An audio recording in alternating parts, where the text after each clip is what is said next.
damage. The only place that's safe is away from the tornado or completely underground. Yeah, you know, and it's interesting too because we were listening to some of the coverage from K4, and you know, their meteorologist was saying that if you cannot get underground, you may want to just not think about a closet, but get into your car and try to drive away from this thing. Now, that's tough, and we've talked a lot about that here because, well, you know, what are you going to do in that case? Is there going to be a traffic jam? Are you going to be in your car? Are you going to drive the right direction? Are you going to drive the right way? Can you outrun it? It wasn't moving that quickly, but it was really, really big. That's a thing. So that's a tough call. All right, we are tracking the aftermath and tracking the storms that are still firing right now. Keep it here on the Weather Channel. And we have a new tornado watch for parts of the state of Arkansas, Illinois, Missouri, and Oklahoma.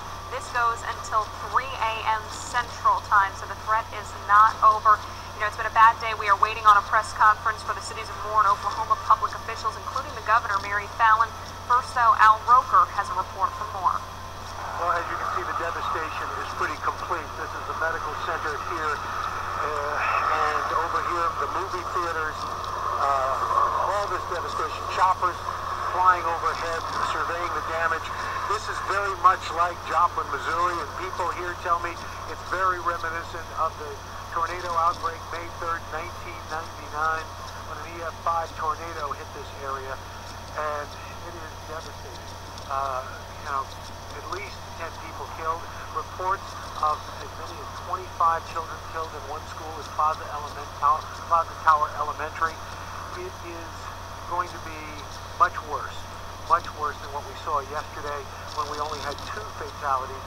We fear that the death toll is going just to continue to increase. As you can see in this parking lot here, cars stacked on top of each other like a junkyard. And these scenes are repeated over and over and over again. Again, the devastation as far as the eye can see here in Oklahoma. And of course, we have gotten the updated number from the Oklahoma Medical Examiner's Office of now 37 people killed. That's the latest, and unfortunately, as you heard Al say, we only expect that to go up from here. As we wait for that press conference, we want to check in with Carl Parker and Chris Warren. They're out in the Global Forecast Center watching the threat for more storms. Yeah, that's right. We are still getting tornado warnings on some of these cells. We're seeing little areas of rotation. I think mostly what we're going to be looking at is a damaging threat and a lot of very heavy rain, but there's still a threat for tornadoes. All right, we're going to look at the latest warnings coming up. First, let's go back to meteorologist Mike Bettis, who's live in Moore, Oklahoma. Mike. All right, good afternoon to you, Chris and Carl. You know, it is a scene that is just unfolding for us here. And again, I showed you what's happening here because look at some of this damage. This is the driveway right here to a home. Yes, sir. Thank you very much. So it's a gentleman right next door telling us that this is the home that a lot of the neighbors came to. Oh, yeah. Oh, there you go. There it is. Now, come right here. The home's been wiped away. Look at this right here. This is the storm shelter that the neighbors ran into. The only safe place you could be. Because the home doesn't even exist anymore. You had to be underground in this neighborhood to survive this tornado. We're here with our severe weather expert, Dr. Greg Forrest. Dr. Forrest, when you see something like that, I mean, that puts it in perspective like nothing else. It really does, because this area right here bore some of the worst the tornado had to offer. Look, you see a huge I-beam. My get to school. Here, you see some of that shiny silver with a wheel on it. That's a motorcycle that came from several houses down, flew through the air. Over here, there's a vehicle up on top of the pile. It's piled on 10 feet high. There's vehicles on top of vehicles and then another one on top of piles of debris. So the scene here is just unimaginable. You couldn't imagine a tornado doing something this bad. You know, I looked, you know, you see so many things that stun you when you look at tornadoes. You know, I look off over there to a tree that's still standing, and it looks like a piece of plywood. It's basically like stabbed a piece of plywood. It looks probably, you know, off of a roof or off of a side of a home, thrown through the air and thrown with such force that basically that tree is wrapped around the tree. Some of the piping for the plumbing is wrapped around the tree. It's a scary sight. This is, you know, each time we look at a different place, at a different time, we see something else that stuns us. And Dr. Forbes has said this evening, in your mind, Dr. Forbes, there's no question this is an EF5 tornado. I certainly would call this an EF5. Just the expanse of the damage. It took down everything in its path, and it took a lot of things and tossed it down its path. Big vehicles, including motorcycles, all of these vehicles. In fact, I'm pretty sure that some of the curbing, the big concrete slabs that make the curbs in the parking lot of the school there, flew across the street and stabbed the lawn across the road of some of the residents. It really is stunning. The elementary school here, we are hearing that everyone is okay. We know that there's another elementary school roughly a mile away from us off to our north and east where the fate of the children now is very dire. Several dozen children now believed to be dead. We'll be right back. Area, we also continue to wait for a press conference. This will be for officials from both Moore and also the state of Oklahoma, including the governor. Right now, we want to show you an image. This is a map of the relation between Briarwood Elementary and Plaza Towers Elementary. These schools less than a mile from one another, both destroyed during today's tornadoes. Plaza Towers is the one that's further towards the north and east. You're looking at that one now, and unfortunately the scene has been devastating out of that school. Briarwood Elementary, that's where Mike Bettis has been, and it's been a good news story where everybody got out safely. However, up at Plaza Towers Elementary, there were reports of a third grade classroom sought shelter in the concrete hallway, the brick or the concrete blocks around the hallway. That's exactly what we tell school kids to do. You want to get into that room with no windows, and unfortunately our affiliate KFOR TV has been reporting the possibility of up to 24 children now dead. They were reporting 7 at the latest count. Unfortunately, these children apparently drowned in the lower level, basement level, in a pool of water, so it seems like some of the downpours that accompanied this storm accumulated down into the level, but officials around the Moore area have changed this from a search and recovery effort to now just a search and rescue to now just a recovery effort around the Plaza Towers Elementary School. 4th, 5th, 6th grade kids were evacuated from that school earlier. They were sent to a nearby church, reportedly. Unfortunately, it was a 3rd grade class. This was a pre-K to 6th grade school. So we were talking about elementary kids, probably about 8 or 9 years old in that 3rd grade classroom, and the teachers also with them, and we've seen our reporter around that area. He has been watching the latest. Lance West, he was reporting just a devastating scene for those rescuers, but take a look at the proximity between these two schools. Also, just off towards the west of Plaza Towers Elementary, we have a movie theater that has now become a staging area, an IMAX movie theater. A bowling alley we've seen completely devastated. Also, a hospital has been damaged, and Moore Medical Center. We've seen patients being moved to nearby Oklahoma University or University of Oklahoma Medical Center. That's where they do have a children's hospital. So some of the patients, the youngest patients, have been moved up that way. Oklahoma University will be allowing people who have lost their homes to move into their housing now that school is out, so they have some housing available for survivors. You heard me mention Lance West. He's a reporter out of our affiliate KFOR. We want to check in with him now live for the latest. Probably got just maybe 20 or 30 more minutes of daylight before they probably cordon off the area and kick most people out. We don't want to see any lootering or things like that. Hopefully that's not going to happen. We've been here all day long in front of this elementary school. In fact, we followed an EMSA ambulance in, lights and sirens flashing, so we arrived here just as the emergency personnel were coming in. And let me just tell you, as a reporter, I've never seen anything like what I saw here this afternoon. We may have some video. We can show that to you, what we saw when we arrived here. There were just dozens of people on the school, and I say on it because it's completely flat and it's just a big pile of rubble. And essentially they were doing everything they could, frantically searching for any survivors in that debris. That is the elementary school, and it was our understanding that some of the older kids, 4th, 5th, and 6th graders, had been evacuated and taken to a church down the street. But there were some other classes that were hunkered down inside, kind of in a safe room in a hallway. And unfortunately, with this powerful tornado that came through this afternoon, the school was not able to stand up to those forces of nature. It was absolutely destructive. When we got here, and we have not seen any since, when we arrived, we saw a little boy who was rescued along with one school teacher. Those are the only 2 survivors we saw pulled from the debris, and that was earlier today. A little Asian American boy, probably 8 or 9 years old, and a teacher. She was on a stretcher, and she was pulled out of here, taken away in a 4-wheel Jeep. Some good Samaritans who whisked her away to a nearby hospital. I can tell you, though, there are lots of stories of heroics out here. They may not have found a lot of victims alive, but not for a lack of looking. In fact, I talked to one school teacher and another volunteer. Here's what they had to say about search efforts earlier today.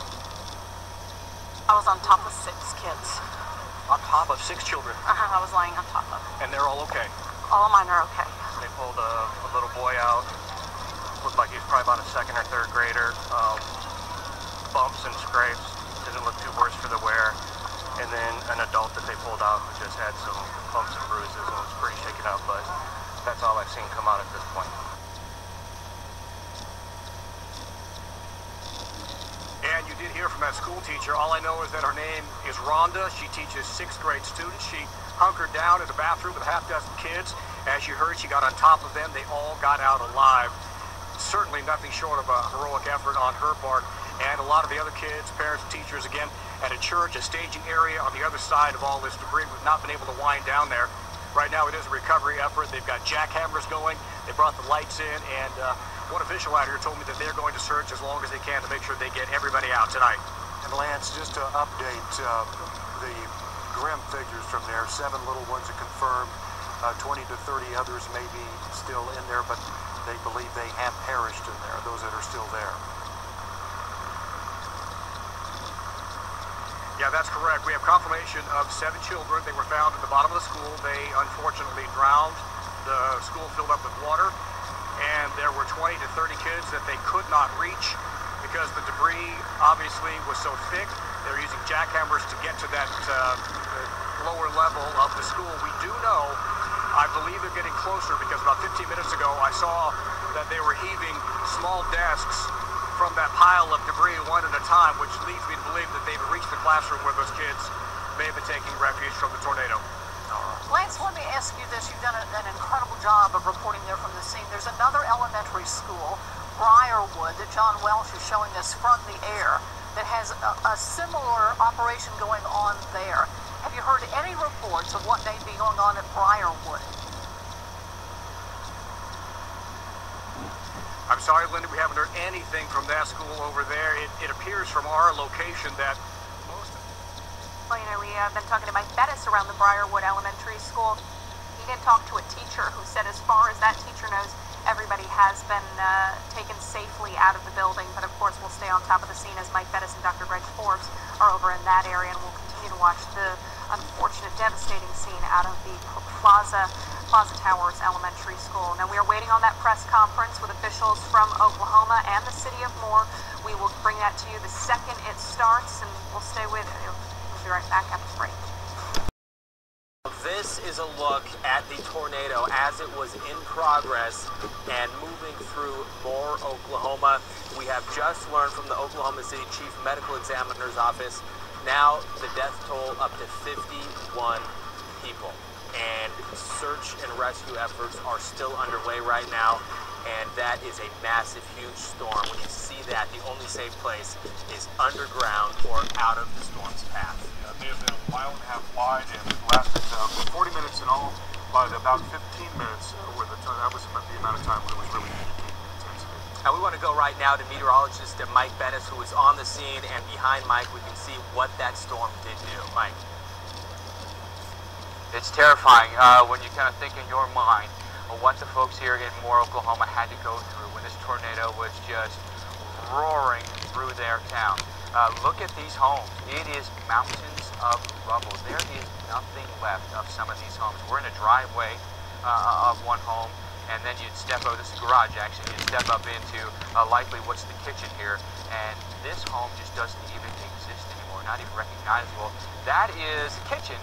And there's a car in the kitchen. It is stunning. I have only seen this once in my life, and that was 2 years ago in Joplin, Missouri. And at the time, I thought to myself, never again in my lifetime will I see what I saw in Joplin, and in just 2 short years, it has happened again. Our tornado expert, Dr. Greg Forbes, is here, you know, with some stunning observations, Dr. Forbes, including this large oil tank behind us. Yeah, that's something that caught my eye, and I've been asking the folks that were in the storm shelters said, oh no, this was not in our neighborhood. This was some kind of an oil tank. They have identified, found out that it flew in from about a half mile away up beyond the school.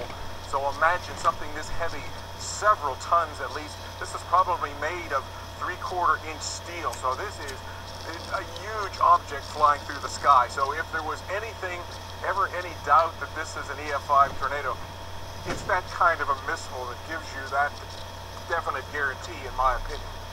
Dr. Forbes, we have seen, tornadoes, they don't discriminate.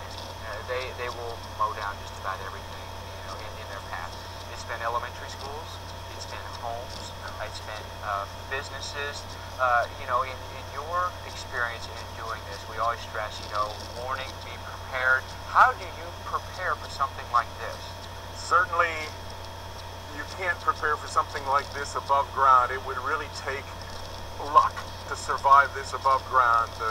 You had to be underground in a storm shelter or have one of those specially designed concrete and steel reinforced above ground shelters that are built to withstand the tornado 200-mile-per-hour wind. Just being in a closet, you can see there is nothing left of these structures, no walls at all in most of these. You would not have survived this in all likelihood. Dr. Forbes, I have to ask you, it was 1999 when we had an EF5 that came through here, and then we went many years without having an EF5 rated tornado in this country, and then it seemed like in rapid succession it was one after another at Greensburg and then Parkersburg. We saw them in Joplin. We've seen them now, we believe, pretty certain that more.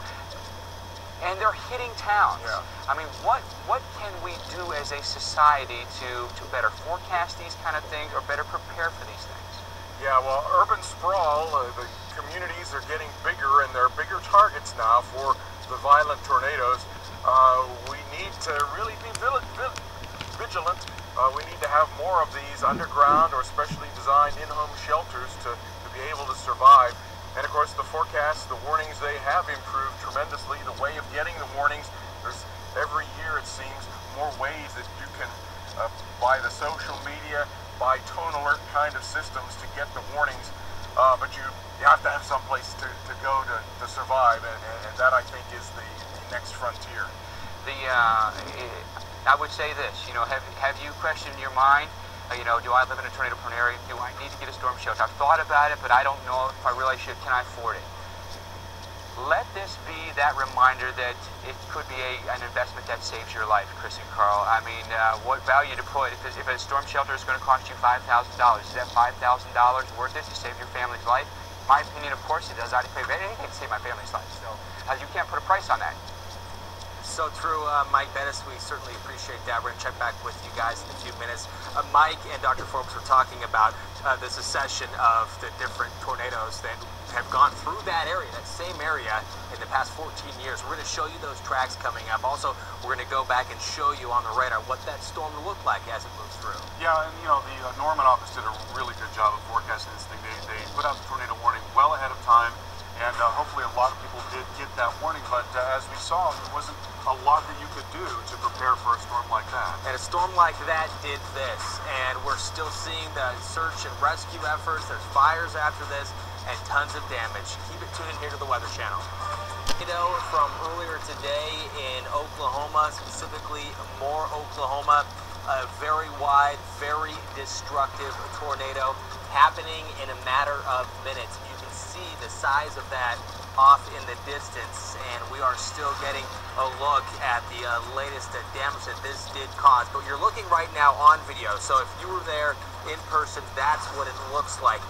We don't always have the option of having video that good, let alone video being live as it's happening. So what we use here as meteorologists, we have tools that give us indications that there's a tornado happening and possibly just how bad that tornado is well. And the radar, the Doppler radar is one of the key tools that we use. Exactly right. And as I mentioned before, the NWS office there in Oklahoma City did a fantastic job of forecasting this and putting the warning out well ahead of time. Just as the supercell was really beginning to pop, it didn't show an incredible rotational signature at that time, but it was shortly thereafter, and so they anticipated that and put that warning out and in enough time. Now, this was what it looked like at 240. And this is just rain right now, right? Or Yeah. hail. I mean, it's the yellow and the green and the red. The green Yeah. being the light and the red being the heavier, correct? Right, this is exactly right. This is what we're looking at is reflectivity right here. So we're looking at the radar beam reflecting back a signal coming off of the rain and the hail. And we can see in the structure of the storm that there already was a hook echo. So it was very clearly a supercell thunderstorm, which is to say a rotating thunderstorm of the type that does produce tornadoes. Which is a precursor to a potential tornado. Absolutely. Okay. The whole thing has to rotate. So that's the first clue. That's the first clue, exactly right. And we've seen a lot of these in recent days, and we knew that the environment was right for that. So here we go, and getting up to 256. Hook's being more pronounced now, right? The hook is a lot more pronounced, and this was the point at which the tornado started to form, and this was around Newcastle and around I-44. So the total length of time that this thing was a tornado was 40 minutes, and only about 15 of those minutes was the amount of time that it was really peaking in intensity. So it was not a long track tornado. There have been tornadoes that have lasted much longer than that, being really strong tornadoes. This one had a relatively short life cycle, but it just happened to peak right over the most populated part of the southern side of Oklahoma City. So when you go from Newcastle and across the Canadian River here in 44, it's actually less populated right in there, but it was just a few more minutes when it really started to peak. And then here you see this big ball, that big red ball coming right over Moore, and that is what we call the debris ball. That is not only the tornado, but it's also the reflectivity of all of the debris, the trees, and everything else that's inside that tornado. And you're saying, I mean, usually, again, the radar sends out a signal, hits a raindrop or hail, comes back, we represent it, the computer represents it as different colors, but when you get colors that intense of purple, we're talking about objects, thousands of feet in the air. Exactly. It's a much stronger signal that comes back, and Doppler radar is now very sophisticated and can distinguish between meteorological and non-meteorological objects, and that's exactly what it did in this case. We saw that there was a big debris ball there. So that's what it looked like on radar as it was happening. Let's go to meteorologist Mike Bettis right now to show you what happened after it moved through. Mike. No, can't blame. Yeah, Chris, good evening to you. You know, as grim a scene as you could possibly, you know, imagine. And so we're, you know, it's one of those afternoons where it's just tough to do your job. We are looking at a scene here at cars that, you know, are up in homes. They have, you know, multiple homes here that just have been wiped off their foundation. If you look at some of the, what you're looking at there is the spray paint on this piece of wood. Search and rescue is coming down this road methodically. They have the dogs with them. They're going home to home to home, and they'll clear the homes. You can see down here they're going grid by grid. They're right down here. They have search and rescue dogs with them. The dogs are trained to find bodies, but this is what they'll do through the night as they go down the street. They have their orders to clear all these homes, and hopefully they can find somebody alive if somebody is trapped in there. But in a lot of instances, the experience is if you've been, you know, hit by a tornado this large and you were in your home and you weren't underground, you have a very difficult or a very slim chance of making it out. Having said that, you know, so many people we've talked to already this evening just have a very good perspective on what happened here. They lived, and they're very thankful for that. And you know, where we are, you know, it's, when you look over there, that's where elementary school is. Briarwood Elementary is right over there. Took a direct hit from the tornado. And it is a miracle. We are hearing from a teacher that we talked to earlier. It's a miracle. All the students and all the teachers made it out alive. Guys, I shake my head when I come to scenes like this because you are never prepared for it. You know the danger of these tornadoes when you're out here, and what we do for a living is chase these, and we report on them. But it is never easy to see scenes like this. We know entire communities have been completely wiped out. Absolutely mind-boggling. Thank you very much, Mike. It's really tough. It's very, very difficult to see this kind of thing. And you know, as the first images were coming in, we were watching street after street just laid bare by this thing. It's really, really hard. It's a very hard part of this job. And right now, you're looking at the top left of the tornado as it was in progress. And the other three pictures here, a look at what that tornado did do as we were covering it live here on the Weather Channel now. We're covering the aftermath, and we're going to update you on the very latest information on that as it comes in throughout the night. Stay with us.